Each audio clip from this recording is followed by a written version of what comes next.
don't even want to go live if somebody hit me, and then I had to go off live and call the police and everything else, man. Just saying. Oh, man.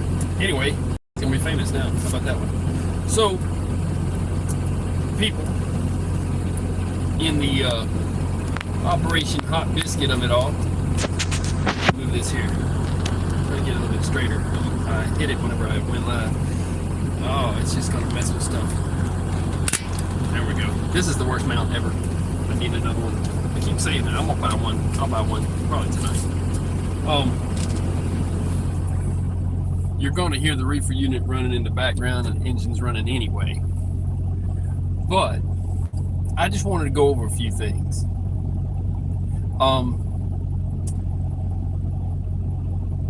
We're dealing with some man-made problems, okay? I don't know if anybody has noticed. The news did put it up a little bit, but a geyser that has been perfectly fine for, I don't know, thousands and thousands of years in Yellowstone has been affected by the shock of the Poseidon test they're setting off. Okay, something is either affecting its crustal displacement on the Earth that shocked the other side, of it, or it's got something to do with the water that goes through the geothermal vents. Maybe they're attached directly to the ocean. I don't know. I don't know how that caldera thing works. I don't know where it gets its water from. Something's giving it water, right?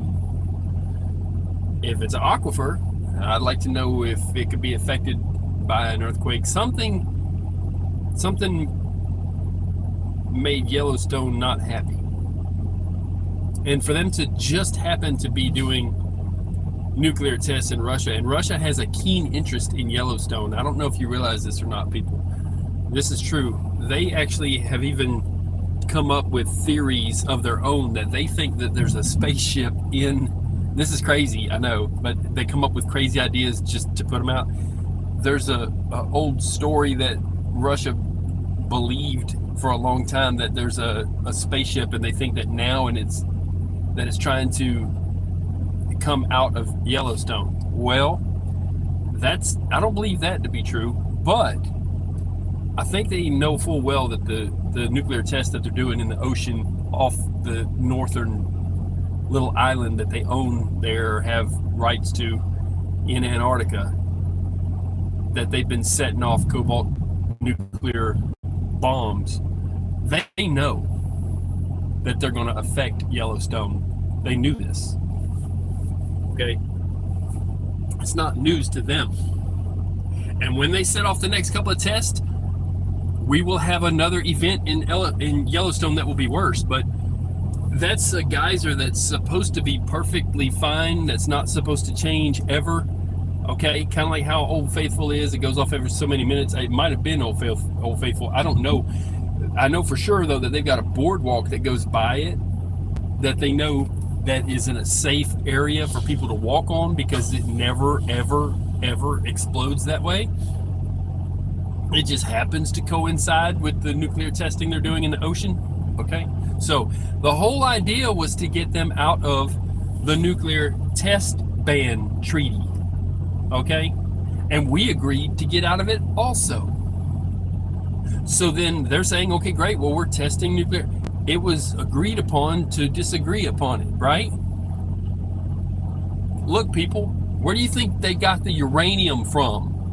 Go back and look up Uranium One, where Russia owns a company called Uranium One, and we delivered the uranium on a freaking plane, and one of our guys that's high up in the government is the one that went with it.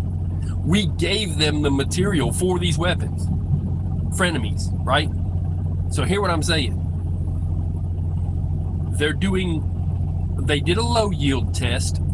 They did 3 or 4 of them. Then they just did a higher yield test, and now we've got 85-foot seas.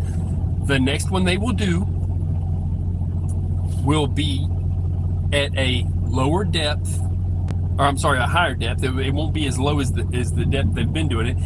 And It's either going to be this one or the next one, as they raise the yield up of the warhead, of the nuclear capability of the explosion of it, and make the depth more shallow. That is going to be more than they think, because you can't mathematically figure these things out. Listen, when we did testing on Bikini Atoll, when that bomb went off, everyone who looked at it, all the scientists said, uh-oh, right? Because it was higher of a yield than they anticipated. And that's our best and brightest. And it blew. It was something like 100 times stronger, okay? Because things go, they're not linear. How can I say this? They increase by magnitudes of order of 100 or more, depending on the exact reaction of what you're splitting. Like if you're splitting hydrogen, they pretty much got it down to a science. But what if you run it a lot higher yield, right? And you have not tested that before. This is testing. They're in testing phases. So what's going to happen is the next one will be stronger, and the next one might even be the full-on explosion, or it could even be more, orders of magnitude greater than they think it will be, in the same way that we made that mistake. It was a mistake at Bikini Atoll. Okay, they had to pull all the people off that island. We still have that nastiness there that we can't clean up. They put concrete on it. All the people that put concrete on it have died of cancer. The people that were on the testing on the ships, all of their legs expanded and exploded. Okay, like over time, over a few days, their leg got bigger and bigger, and then it ripped open, and then they had to be amputated, and a lot of them died from basically radioactive radiation poisoning. Well, the ships that they put out there were more affected than they thought, and when anyone even touched with their hand the barrel of the turret, okay, the barrel of that cannon, these were a little different than cannons, but I'm saying they basically crumbled into dust. And this is steel, but when they touched it, it crumbled into dust. What they're messing with is straight up the devil. Okay, now I know when they said that Buzz Aldrin went to the South Pole, he said it was pure evil, that they dug up something they shouldn't have. I don't know what that's about, but that bomb that they're setting off and they're putting greater and greater yield to it, that is pure evil. And it made Yellowstone go off. The next one again will make Yellowstone go off, and also set off a early hurricane, because the waters were cold, but then it heated up the water, superheated it, and then that's where that hurricane come from. And there's going to be a huge hurricane season this year because of this crap. They've heated up the whole ocean down there, and it'll be either this next test or the one after that will put a wave on top of the island that Russia owns, and they're going to basically blast themselves, because they can't possibly forecast or figure out cobalt being split. That's never been split before. This is bigger than the Tsar Bomba, okay? And I think they're going to go full yield on one of them just to prove what they have, to make a point. And they have the right to do it off there, because now they're not in any kind of a treaty that says they can't do nuclear proliferations or testing, and they own that island. And I'm sure they're telling people, don't be around here, we're fixing to set something up. So I'm sure that we know, because they're letting us know, but they don't know how big of an explosion this is going to be. Like I said, they've already tested, and they said that the tests were they basically, they're saying that their testing went well, so far. But that was for the ones they've already done. The next one they do is going to be a higher yield in a shallower depth, and then the one after that, if it's not that one, the one after that, it's going to be like a runaway train, like a chain reaction that they can't stop. That explosion is going to be so big. I mean, it's just going to be one explosion, but it's going to be so big, it might even crack open the mid-Atlantic ridge. It's that strong. They call it canyon, okay? Our government calls it canyon with a K, because they say it will make a canyon in the bottom of the ocean when it explodes.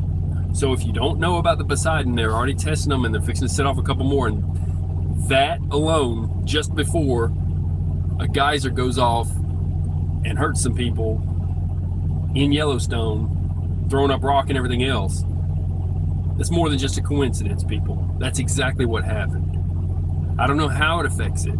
I know that if they say that if the Earth is hit with a meteorite that's big enough, on the other side of the Earth, like there's a big, huge crater on one side, and on the opposite side of the Earth, there's a spire. It's like if you hit a glass ball with a bullet, the shock wave goes around the ball, and it makes a spire or a spike on the other side. They found it on the moon, okay? The opposite side that it was hit, there's these spires that come up, almost like a mini mountain. Well, when they set the thing off there, north of the island that they own off the coast of Antarctica, and they're using that continent's shelf as like a firewall or like a refractor, and the yield of the weapon goes north, and that's what pushed the waters of the ocean and pushed the storm and the heated waters to cause the hurricane, but also it pushed a shockwave that evidently affected Yellowstone. So somehow, so you'll see the next one they set off, it'll be something bigger in Yellowstone, or it'll happen again. And then if not that one, the next one, it's going to bury that island, and it'll probably take out a bunch of Russians that are doing it. That's where they're testing this stuff. So they will find out the full yield of it. They'll do it, and they'll take out their own people even doing it. Just like they set off Chernobyl. They know what they did in Chernobyl. They pulled the rods out. And when you pull rods out of a reactor and don't shove them back in, it sets off a reaction. The rods slow the reaction. When they pull those graphite rods out, or graphene, whatever rods out, there's very tight tolerances. And then what happened was they changed in shape a bit. The core of it got tighter, the rods swelled up, and they were not able to put them back in at the last minute. So it was a runaway nuclear reaction. The rods actually slow the reaction when you shove them in there. So think of a bunch of pencils going into a pencil box, and if you take them all out, then there's just a uncontrolled nuclear reaction that goes crazy. They did that on purpose. They called it a test. They know that they would never do that, but they had the scientists do that, right? They did that on purpose because they were trying to affect what? Ukraine, because it's right there. And it radiated half of Europe. And so now there's monitoring of it, and they put a cask over it and all that stuff. And there's an elephant's foot that's melted down to the bottom that's still so radioactive. They couldn't even put a robot down there for a long time. And then they put one down there and got some pictures, and it died. So honestly, they don't care about radiation. They don't care of killing their own people. You can see what they're doing in Ukraine. So I got to get my paperwork. God bless you, people. I'm going to get off this thing. But you watch for the next test and the one after that, and they're going to drown themselves. God bless you. I'm out. Peace.